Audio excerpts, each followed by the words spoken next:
Jou remote control karretjie, nee, is bietjie groter as die vorige een wat ons hier gehad het. Die enigste frustrasie met ons remote control karretjie is hy's 'n bietjie stadig.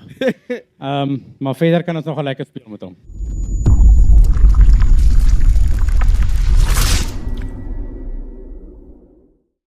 Right, so volgende het ons vir Africa Biomass Company. Nou die ouens het all out gegaan hè. As jy nou 'n ding wil vat en vir hom fyn maak en strooi en te kere gaan. Wel soos hy sê, hulle het gesofistikeerde maniere gekry om goed op te breek. Willem, hoe lyk die dinge? Hallo Choppie, baie goed, baie dankie. Ja, dankie. Sê vir my Africa Biomass Company, verduidelik my gou, wie is julle, wat doen julle, waar spesialiseer julle? So Africa Biomass Company het 'n passie vir landbou, herwinning en ingenieurswese. En ons spesialiseer in die herwinning van ou houtagtige residue of einde van leeftyd houtagtige residue by vrugteboere, enige soort vrugte, as ook in bosbou, as ook by munisipaliteite.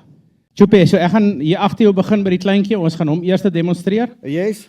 Dis ook 'n Bandit produk, ons is die agent vir Bandit in Suider-Afrika.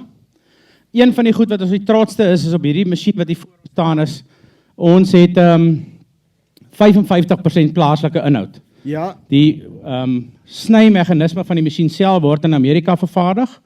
Al die staalwerk wat jy hier sien, die onderstel, die raam, word by ons fabriek in Woester gebou en dit is Bandit goedgekeur, maar dit maak die masjien geskik vir plaaslike omstandighede. So ons koop 'n Perkins engine by Barloworld Power, wat 'n gewone manual engine is, maklik is om te diens en nie so kleinserig is vir dieselkwaliteit nie, want ons is gewoond aan dat ons toerusting in redelike rowwe omstandighede werk.